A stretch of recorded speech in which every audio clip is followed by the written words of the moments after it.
वक्त की पाबंदियों से आगे बढ़कर जब कोई परिंदा आपकी मुंडेर पे आकर सुरीली सदा देने लगे, कोई लाचारी, कमसिनी, मजबूरी या कोई बंदिशों के आगे की सोच रखता हो और मंजिल पाने की खातिर अपनी ताकत से कहीं ज़्यादा मेहनत करता हो, तो आप ये मान कर चले कि कामयाबी यकीनन उसके कदम चूमेगी। ज़िंदगी में मंजिल पाने की तलब और ईमानदारी हो तो इंसान कामयाबी की दहलीज पे पहुंच ही जाता है, और तब जाकर उसकी कामयाबी कभी ना ख़त्म होने वाली दास्तां उसे गले लगाती है और उसके माथे पे एक हसीन बोसा देती है। उसी कड़ी में आज डीडी उर्दू लेकर आया है एक नया शो, हौसलों की उड़ान।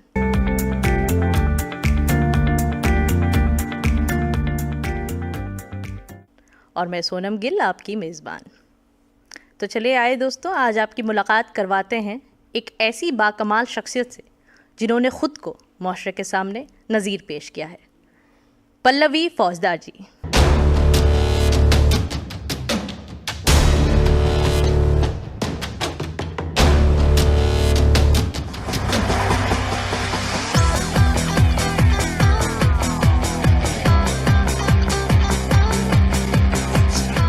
बेड़ियां तोड़कर जो ज़माने से लड़ा करता है, सुर्ख रूह होता है उन्हीं का जमाल। सादगी और सच्चाई से की गई कर तदबीरें, अंजाम भी उसका दिलकश हुआ करता है। हमारे माशरे में खासकर ख़वातीन को घर की जीनत ही समझा जाता रहा है। हालांकि इस बात को वक्तन बवक्तन बहुत सी बेटियों ने गलत भी साबित किया है। पल्लवी फौजदार एक ऐसा नाम जो चोरी छुपे अपने वालिद की मोटरसाइकिल चलाकर प्रोफेशनल बाइकर बन गई। पहाड़ों के खतरनाक रास्तों पर चलकर रिकॉर्ड दर रिकॉर्ड कायम करती गई। सैकड़ों सर्टिफिकेट्स और अवार्ड से भरी अलमारी और दीवारें उनकी कामयाबी की दास्तां बयां करती हैं।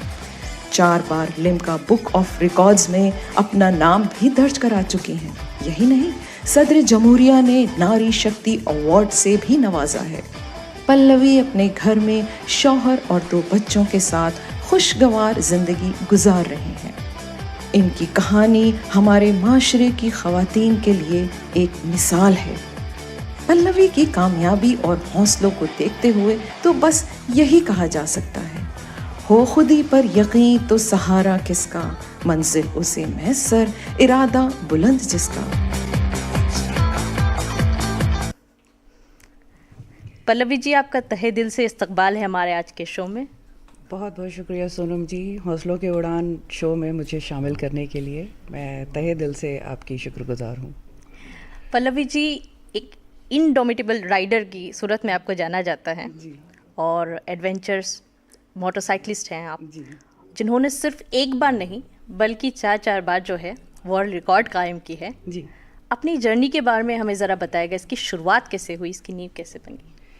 देखिए, शुरुआत कहीं ना कहीं जो आपके अंदर एक बागी बैठा होता है, जो थोड़े में एडजस्ट करने के लिए तैयार नहीं होता, वो कहता है थोड़ा आसमां मेरा क्या होगा, जब उड़ान भरनी है तो पूरा मेरा है। क्या? और बचपन से इस तरह की बातें सुनते हुए अक्सर महिलाएं बड़ी होती हैं कि आपको ये करना चाहिए, ये आपको शोभा देता है, ये आपको ये दायरे हैं, इन दायरों में रहना चाहिए। तो हमेशा से यही मेरे जहन में एक सवाल होता था कि क्यों अक्सर और लोग हमारे फैसले लेते हैं, या और लोग हमारे लिए क्या रास्ते हैं वो चुनते हैं, ये अधिकार हमको क्यों नहीं है। बिल्कुल। तो ऐसे ही एक फ़ैसलों से था बचपन से, बिकॉज़ बेटियां अधिकतर सर ऊंचा करके अपने पिता की तरफ ही देखती हैं। जी। तो हर एक बेटी का जो पहला हीरो होता है वो फादर होते हैं। तो मेरे पिताजी बाइक चलाया करते थे, उस समय राजदूत बाइक थी उनके पास में। I am talking about 70s, 80s, early 80s। तो उनकी बाइक को चुरा करके चलाने का सफ़र, मेरा शौक़ जो था, वो उस समय एक शौक़ तक ही था। जी। धीरे धीरे ये जुनून में बढ़ता गया। जितना लोगों ने कहा अगर चलाना ही है तो स्कूटर चला लो, मोपेड चला लो। अच्छा। हीरो पुक आती थी, काइनेटिक होंडा आता था हमारे टाइम पे, वो शोभा देता है, लेकिन लड़की एक बाइक लेकर के चली आ रही है। What you want to prove in this men's world? जी। मैंने कहा world is equally divided into बिल्कुल बिल्कुल। तो मेरा हमेशा से ये था कि मुझे फिर वो जिद चढ़ जाती थी कि जो मना किया है वो करना है। और बचपन की उन शरारतों में से ही ये एक ऐसी चीज़ रही जिसने आज विश्व विख्यात मेरा नाम कर दिया। बिल्कुल। और मैंने विचार अपना घर वालों के सामने रखा कि मैं ऐसे ऐसे एक ट्रिप पे जाना चाहती हूँ और सोलो ट्रिप पे निकलना चाहती हूँ। तो पहले तो मेरे घर वालों ने थोड़ा दिखाया कि भाई बेटी की सेफ्टी को लेकर के बहुत भ्रांतियाँ हैं और लोगों को लगता है कि देश में आप कहीं निकलिए सुरक्षित नहीं है। पर ये मेरा एक अलग एक्सपीरियंस रहा। हम इस पे आगे जाएंगे ज़रूर। बट 2015 में मेरा जो सफ़र शुरू हुआ उसमें मैंने नॉन स्टॉप मैंने 8 पासेस कवर किए 18,000 फीट से जी ऊंचे, जो हाईएस्ट रिकॉर्ड जो है। हाईएस्ट जो मेरा पहला वर्ल्ड रिकॉर्ड बना जी। और उसके बाद जैसे देखिए आप खुद अपनी क्षमताओं को आंकते हैं, नापते हैं कि आप क्या कर सकते हैं। हम ज़माने को दोष देते हैं कि ये हमको नहीं करने देगा या लोग क्या कहेंगे, लेकिन सबसे पहले कहीं ना कहीं एक डर हमारा खुद बनाया हुआ जो हमारे ऊपर हावी हो जाता है और हमको रोकता है। और वो हर एक के अंदर होता है। जिस दिन आप उस डर पे फतेह हासिल करते हैं, यकीन मानिए आपको सिर्फ फासला तय करना है उसके बाद। बहुत खूबसूरत बात कही है। तो ऐसा ही मेरा पहला एक वर्ल्ड रिकॉर्ड बना 2015 में जुलाई में। फिर मैंने और अपनी क्षमताओं को आंकने के लिए जब ये कर लिया तो माना पास के बारे में बहुत सुना था कि बहुत मोस्ट डेंजरस पास है और वर्ल्ड का हाईएस्ट मोटरेबल पास है। और इसके साथ में ये कहा जाता है कि डिफ़िकल्ट इसलिए भी है क्योंकि वो दिन के 12 बजे तक भारत के पास रहता है और दिन के 12 बजे के पास चाइना के साथ रहता है। चाइनीज़ आर्मी पेट्रोलिंग के लिए आती है। तो मेरे पास जो विंडो थी वो सिर्फ दिन के 12 बजे तक की थी जो मेरे को होकर के आना था। और यकीन मानिए आज तो वहाँ पे फिर भी BRO ने रोड्स बना दिए हैं, लेकिन 2015 में जब मैंने किया था, if will go through my videos तो उसमें आप देखेंगे कि कच्चे दर्रे, बड़े बड़े बोल्डर्स, वाटर क्रॉसिंग से क्रॉस करके जब मैं वहाँ पहुँची हूँ। माना गांव से डिस्टेंस तो सिर्फ 52 किलोमीटर्स का है, लेकिन उसको मुझे करने में आना और जाना 12 घंटे लगे। तो आप अंदाज़ा लगा सकते हैं कि वो किस तरह का रास्ता रहा होगा। तो ये मेरा दूसरा वर्ल्ड रिकॉर्ड बना। और सेम उसी रूट में उत्तराखंड देवलोक जो कहा जाता है देवभूमि, वहीं पे देवताल के नाम से एक ताल प्रसिद्ध है जो कहा जाता है कि सरस्वती नदी का उद्गम जो ओरिजिन है सरस्वती नदी का उसी ताल से हुआ है। अच्छा। और वो वर्ल्ड की हाईएस्ट फ्रेश वाटर लेक कही जाती है, जिसका पानी आज भी पीने योग्य है। तो वहाँ पहुँच करके मेरे 2015 में 3 वर्ल्ड रिकॉर्ड बने। क्या बात है। और अब जो मैं आपको बता रही हूँ उसको बताते हुए मुझे बहुत ही फ़ख्र महसूस होता है कि 2017 में जब मैं 2015 में माना पास पहुंची थी तो वो वर्ल्ड का हाईएस्ट मोटरेबल पास था। लेकिन 4 अगस्त 2017 को मैंने अपने उसी वर्ल्ड रिकॉर्ड को उमलिंगला पहुंच करके ब्रेक किया, जिसकी हाइट 19,323 फीट थी। और यकीन मानिए उस दिन मुझे अपने स्त्री होने पे वो गर्व हुआ। और जो कहते हैं ना, एक चीज़ को 100 दफ़ा दोहराया जाए तो वो सच लगने लगती है कि आप ये नहीं कर सकते, आप ये नहीं कर सकते। तो कहीं ना कहीं आप भी ये मान लेते हैं कि हम ये नहीं कर सकते।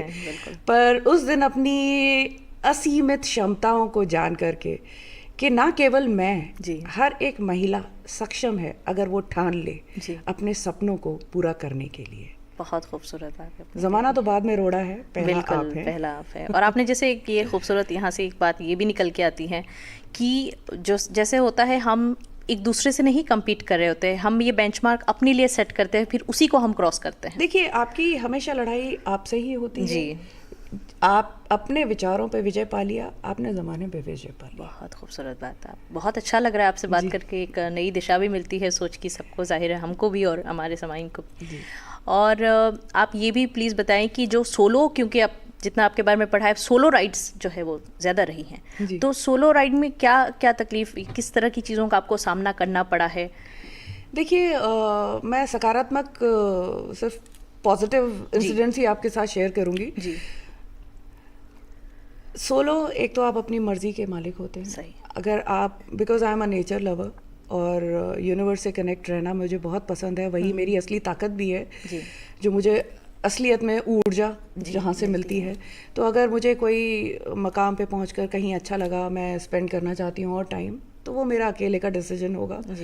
एंड जब आप अकेले होते हैं, आप यकीन मानिए, जब आप सफ़र शुरू करते हैं, न जाने आपके पास कितने बेशुमार डाउट्स होते हैं, बेशुमार मैं कहूँगी ऐसी चीज़ें होती हैं जिनमें आप घिरे होते हैं कि क्या होगा, परेशानियाँ होती हैं। और मेरे लिए riding is a meditation in motion. क्या बात है। तो जब मैं और उस सफ़र पे होती हूँ, तो मैं होती हूँ, मेरी जो साथी मशीन होती है वो होती है, और वो फिज़ाएं। क्या बात है। तो वो एक अलग ही आपको एक ऊर्जा प्रदान करती हैं। और आप यकीन मानिए, जब आप एक ट्रिप ख़त्म करके आते हैं, आप एक डिफरेंट शख्सियत अपने आप को पाते हैं। बहुत खूबसूरत बात तो है। ये हर बार, जितनी बार मैंने अपने आप के साथ में ये एक्सपेरिमेंट किया, मैंने पल्लवी को और करीब से और करीब से और करीब से जाना। क्या बात है। तो ये एक इंट्रोस्पेक्शन की तरफ भी बात हो गई कि इंसान को अपने आप को जानने की सबसे ज़्यादा ज़रूरत है ना, फिर ही आपने अपने लिए जो कामयाबी की मंजिल है वो तय कर सकते हैं। और इसमें ये भी बताएं हमें कि आज तक के आपके जितने सारे रिकॉर्ड्स हुए, उसमें सबसे खूबसूरत जो आपकी कोई मेमोरी इस तरह की हो जो आपको लगा कि जी मैंने हासिल कर लिया जो मुझे हासिल करना था, इस तरह? देखिए, सबसे बड़ी तो मैं ये कहूँगी कि जो खुशगवार जो पहला वर्ल्ड रिकॉर्ड मेरा बना, हालांकि मैं सोच कर नहीं गई थी, और ये मैं कहूँगी कि जब आप यूनिवर्स से कनेक्टेड होते हैं और कुछ जो ऐसी ताकतें हैं जो यूनिवर्स में मौजूद हैं, आप उनको सुनते हैं और वो आपको सुनती हैं, तो मैं ये कहूँगी कि वो आपके जो लक्ष्य को पूरा करने में जो साथ देती हैं।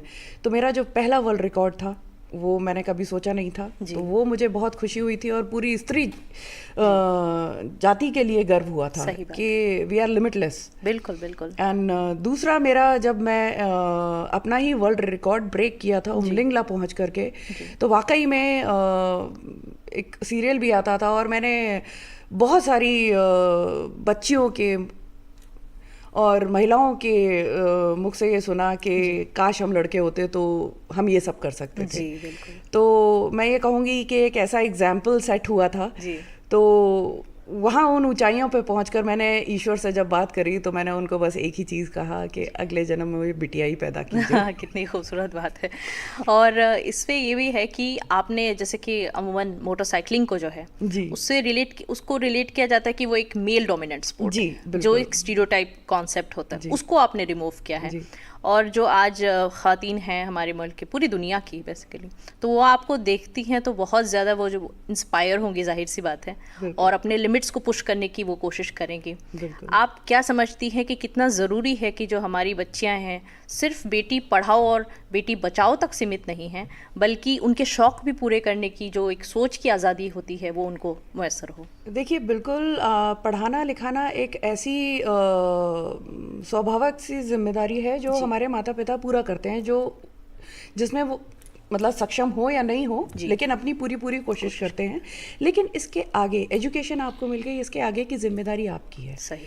सपने आपने देखे हैं, तो सपनों को पूरा करने की जिम्मेदारी भी आप ही की है, और उसके लिए जो सही दायरे में रहते हुए आपको जो निर्णय लेने हैं वो भी आप ही के हैं। देखिए, स्वतंत्रता एक ऐसी चीज़ है जो दो धारी तलवार है। बिल्कुल। जिसके कहें हर चीज़ को आप स्वतंत्रता के दायरे में नहीं रख सकते। आप देखिए, अगर एग्जाम्पल अपने लिए और समाज के लिए सेट करना चाहते हैं, तो first thing you have to come out from your comfort zone. बिल्कुल। Nothing is free in this world.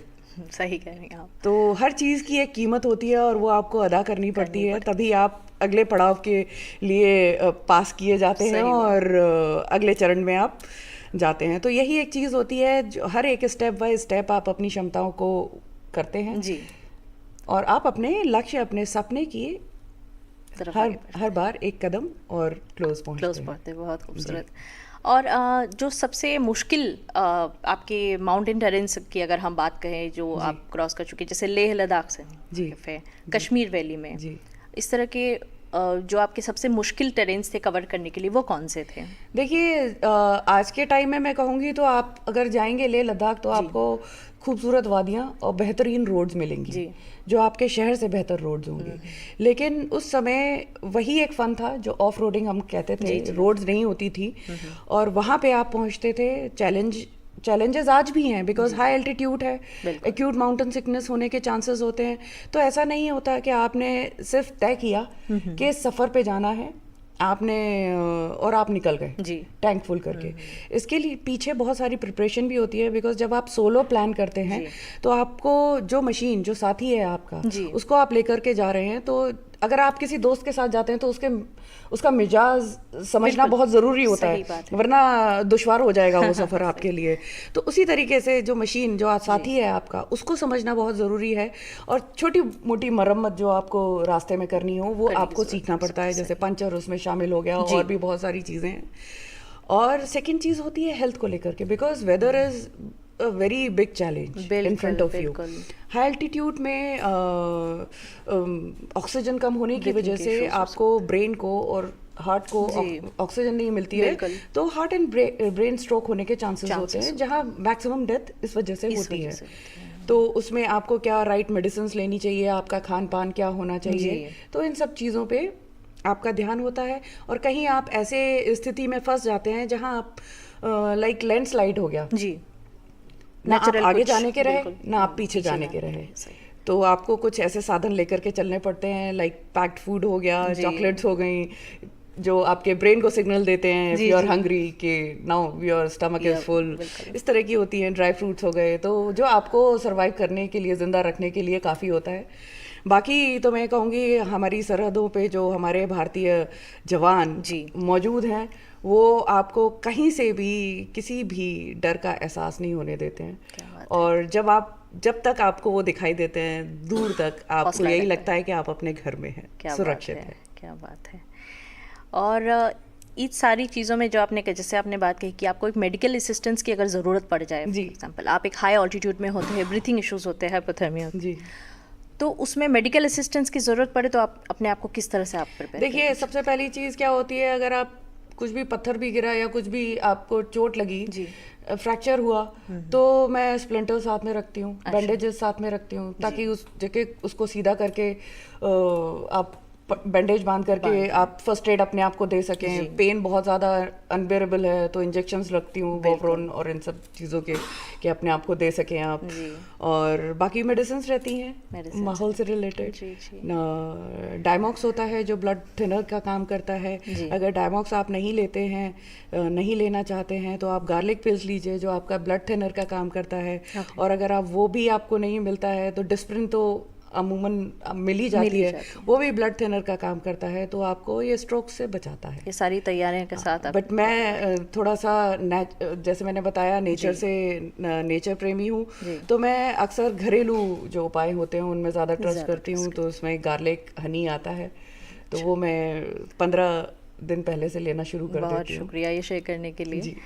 और सबसे, जैसे आपने ये कहा कि आप इस तरफ बढ़ी, आप आगे बढ़ी, तो जाहिर सी बात है कि हम कोई भी ख्वाब को पूरा करने की कोशिश करते हैं। जो इमीडिएट फैमिली है उनकी तरफ से एंकरेजमेंट की ज़रूरत होती है, हमें लगता है। इसका क्या रोल रहता है और कौन से वो लोग थे जिन्होंने आपको हमेशा शुरू से आखिर तक जो है आज तक एंकरेज किया है?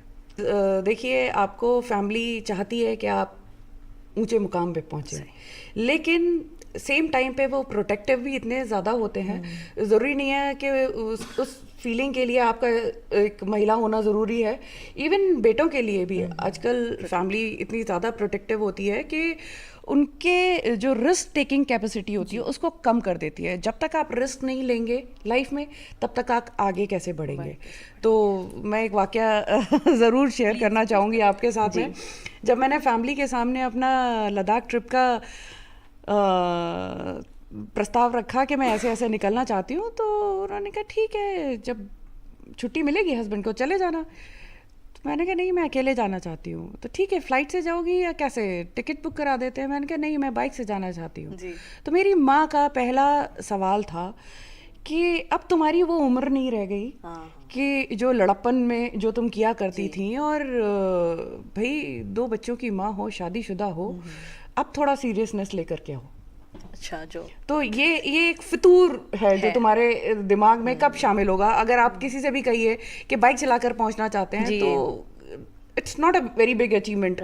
हजारों लोग आज अपनी रोजी रोटी के लिए इस साधन को इस्तेमाल करते हैं। सिर्फ मैं एक स्त्री होकर चला रही हूँ, बहुत बड़ी बात नहीं है। हाँ, जरूर उस टूल के साथ में मैं क्या कर रही हूँ, वो बड़ी बात है। तो मेरी माँ को उस सवाल का मैंने जवाब एक सवाल से ही किया, माँ, इस मुट्ठी में मेरा आपका कोई सपना है जी, जो आपने ताउम्र देखा और जिसे पूरा नहीं कर पाई, और मैं कहूँ इस मुट्ठी को खोल के आप उस सपने को जी लीजिए। तो मेरा ये ऐसा ही एक सपना है जो मैं करना चाहती हूँ आपके लिए, अपने लिए, बहुत सी ऐसी उन आवाज़ों के लिए जो बोलना तो चाहती हैं, यहाँ तक आती है लेकिन यहाँ से बाहर नहीं निकल पाती है। तो आप यकीन मानिए, मेरी माँ ने पूछा कब जाने का प्लान कर रही हो। शुरुआत में वही मेरे अपोजिट थी जी, लास्ट में उन्होंने ही एनकरेज किया, मुझे कहूँगी कि अपनी दुआओं से नवाजा और कहा कि नहीं, आगे बढ़े। पल्लवी जी, आपको राष्ट्रपति जी ने नारी शक्ति अवार्ड से नवाजा है जी। वो एक्सपीरियंस आपके लिए कैसा था? क्या आपने कभी भी सोचा था कि आप उस मकाम तक पहुंचेंगी? सोनम जी, मैंने ऐसा कभी सोचा नहीं था। ये मेरे सपने में तो नहीं था, क्योंकि मैं तो सिर्फ सफ़र एक मुकाम के बाद में दूसरी ऊंचाई पे पहुंचने ही मेरा इरादा था। बट मैं बहुत बहुत अपने आप को खुशनसीब पाती हूँ जब ऐसे अवार्ड से जब नवाजा जाता है। उत्तर प्रदेश गवर्नमेंट, जो पहले सपा की गवर्नमेंट थी, उन्होंने अखिलेश जी की सरकार के टाइम पे मुझे outstanding global women of UP का खिताब मिला जी। एंड उसके बाद में आदित्यनाथ योगी जी रानी लक्ष्मीबाई पुरस्कार अवार्ड से नवाजा गया। और 2017 में हमारे ऑनरेबल प्रेसिडेंट प्रणब मुखर्जी से नारी शक्ति पुरस्कार मिला। और वाकई में जब कहते हैं ना कि hard work never goes waste, तो आपकी कड़ी मेहनत का फल आपको ज़रूर मिलता है। और ये मेरी मेहनत का फल मुझे पुरस्कार के रूप में मिला। पुरस्कार तो मिला, लेकिन अब मेरे लिए बहुत बड़ा सवाल था कि इसके बाद क्या करना है जी, इसके बाद क्या। तो यहाँ से आगे एक जिम्मेदारी का एहसास हुआ जी कि आपको इतना प्यार मिला, आवाम से इतना प्यार मिला, सब जगह इतना, तो लोग आपकी तरफ आंखें ऊपर करके देखते हैं कि अब नेक्स्ट क्या। सही कह रही हैं। तो मेरे को लगा now it's a time to pay back. Right. तब फिर मैंने सोसाइटी के लिए, हमारी जो बच्चियां हैं जो सपने देखती हैं और आगे आना चाहती हैं, उनके लिए कुछ करने का सोचा। बहुत शुक्रिया पल्लवी जी, आपने इतनी खूबसूरत जो आपकी एक दास्तान ये सुनाई कि अवार्ड के पहले और अवार्ड के बाद जो आप पे एक जिम्मेदारी तारी होती है कि आप आगे उसको कैसे दूसरों तक पहुंचाएं, है ना, उस एनकरेजमेंट। बहुत खूबसूरत बात है। और तो आप हमें ये भी बताएं जी कि इतनी सारी चीज़ें, आप इतने सारे अवार्ड्स जो हैं उससे आपको नवाजा गया है, इतना सारा आपको, इतनी सारी दुनिया भर में सबकी तरफ से एक रिस्पेक्ट हासिल हुई है। अब आप जब ट्रैवल करती हैं भारत के दूसरे जो है स्टेट्स में आप ट्रैवल करती हैं, इतने सारे लोगों से आप मिलती हैं, तो आपको कुछ ऐसा लगता है कि ये कुछ इस तरह के एरियाज़ ऑफ इम्प्रूवमेंट है जिसमें आज भी एक माशरे के तहत हमें जो है बेहतर होने की ज़रूरत है? देखिए सोनम जी, आपने बहुत ही खूबसूरत सवाल पूछा है। सबसे पहले तो मैं आपको के लिए मैं आपकी तारीफ़ करना चाहूँगी, क्योंकि देखिए ऐसा कोई शहर नहीं है, ऐसी कोई गली नहीं है, या किसी गली कोई मोहल्ला ऐसा नहीं है जहाँ पे आपको ये एहसास हो कि यहाँ पे बदलाव की ज़रूरत है जी। और आप जब अपने इर्द गिर्द अपने समाज में बदलाव चाहते हैं तो you have to set an example अब सेट हो चुका है। अब आप उस कहानी, उस एक्सपीरियंस को घर घर तक, हर जन तक पहुंचाना है। तो इसमें मैंने एक स्टेप लिया था उत्तर प्रदेश गवर्नमेंट के साथ में मिलकर, विमेन एंड चाइल्ड हेल्पलाइन 181 को रीलॉन्च किया गया था। तो I was the face of that, and उसमें ये था कि आप शहरों में नॉलेज बांट करके क्या करेंगे। If this cup is full, जी, आप इसमें और डाल सकते हैं? नहीं। तो शहरों का आजकल यही हिसाब है, वो ऑलरेडी सारा ज्ञान है उनको, तो वो सीखने के लिए इतने तत्पर नहीं है जितने, देखिए अगर आप देखें सपने, प्रतिभाएं जो निकल कर आती हैं वो छोटे शहरों से और कस्बों से निकल कर के आती हैं, क्योंकि वो संघर्ष करने के लिए तैयार हैं, फेलियर को भी एज अ लर्निंग एक्सपीरियंस लेने के लिए तैयार हैं।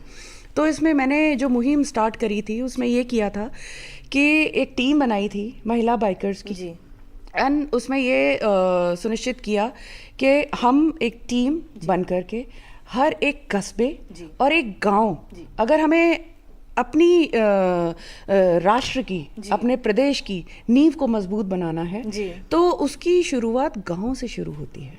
बिल्कुल सही कहा। उन मोहल्लों से शुरू होती है। तो वहाँ पे देखिए आपकी एक सफलता की कहानी अखबार के थ्रू पहुँचती है, तो हर अखबार हर दिन नया आता है जी।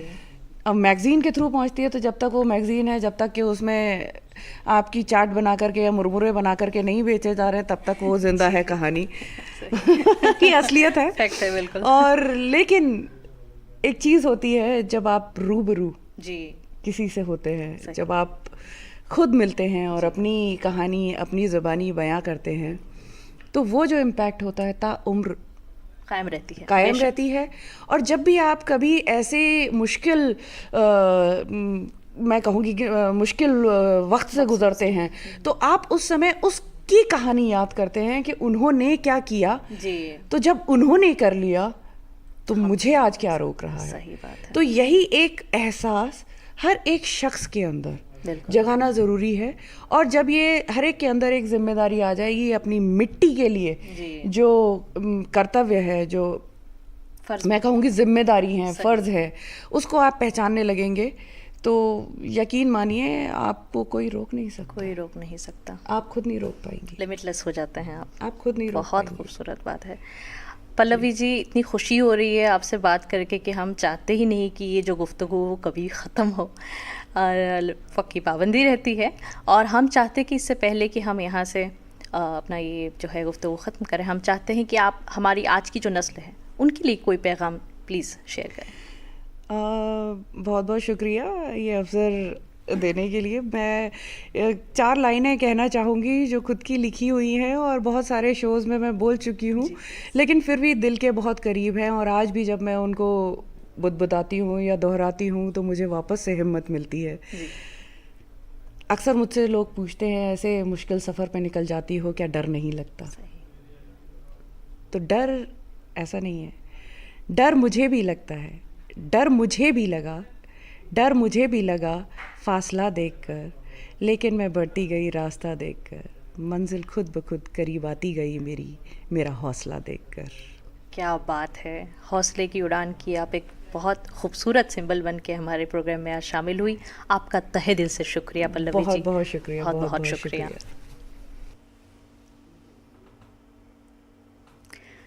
इसी जुस्तजू और तलाश में मेरी उम्र सारी गुजर गई, मैं कहाँ कहाँ से संभालता ये कदम कदम पे बिखर गई। दोस्तों, अपनी मंजिल पाने की खातिर मेहनत करें और ख़ुद को मुसलसल आगे बढ़ाते जाएं। तलाश जारी रखें मगर ख़ुद को खोने ना दें। इसी उम्मीद के साथ कि दोबारा आपसे रूबरू होंगे, इजाज़त चाहते हैं। खुदा हाफिज़।